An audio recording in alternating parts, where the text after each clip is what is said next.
morning. I should have wore sunglasses here. I can hardly bloody see. The sun is shining, which has been quite unusual here in Mumbai during the monsoon season, but not feeling too good. So I got food poisoning yesterday. I was halfway through eating a meal and I was like, the texture of this isn't right. And I looked at it, the fish that I was eating, it wasn't cooked properly. It wasn't cooked all the way through, and I was like, darn it. So I stopped eating it immediately, but then a couple of hours later, stomach was just getting upset. I was feeling really, really bloated, really, really full, and I could barely do anything.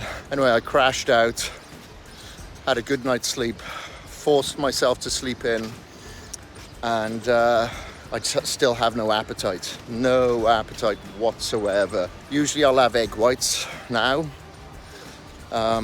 Definitely not having egg whites.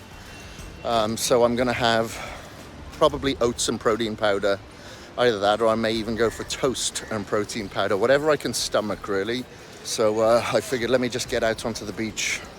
Let's get moving, because the brain tells you just lie down, stay in bed. And even though I did that, I want to force myself to kind of move around. That usually makes me feel a little bit better, but it's getting through that apprehension of moving is the hardest part. So I've just blasted through that, and I'm glad that I did, because now I'm getting some vitamin D from the sun. I'm getting some movement, getting some fresh air, and getting some positive vibes from everyone else walking the beach this morning.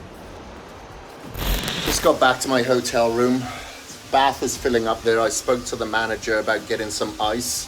So I've got some ice because I'm dealing with walls at the moment.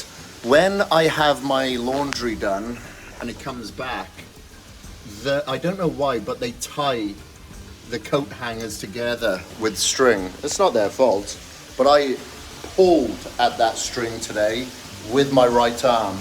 This is the issue that I have with my torn tricep. I keep re-injuring it, not in a gym, never in a gym, touch wood. It's always doing something stupid, such as pulling that string off the coat hangers. So anyway, I've got the bath. I got some ice in there. I got 2 buckets of ice in there. So I'm gonna have myself an ice bath here. Gonna do a little bit of red light therapy later and do whatever I can to heal this area. I'm taking today off away from the gym because I haven't been eating any food. My appetite just hasn't got back yet, so I'm allowing my body to recover and recuperate a bit, which I don't usually do very often. So I'm trying to have a little bit of empathy towards myself, because from the neck up, I still think the same way as I did when I was in my teenage years or 20s, but I have to face my mortality. My body just cannot keep up. I gotta rest and recuperate a little bit, because this is a long race, not the short one.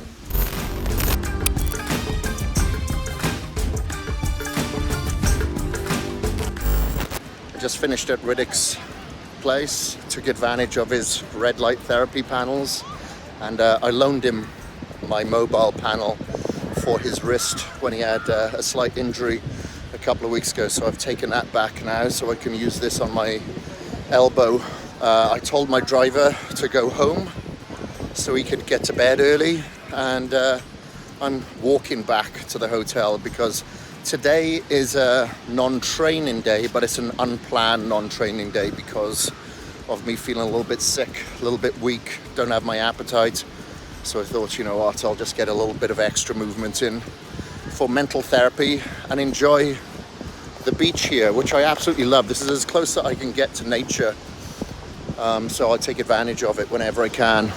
Get some fresh air, get the sunset, get the red light. The red frequencies that I get from here are going to be much more natural and beneficial for my hormone regulation, my circadian rhythm. So, you know, whenever possible, try to get as close to nature as possible. And if not, then you have to biohack your environment.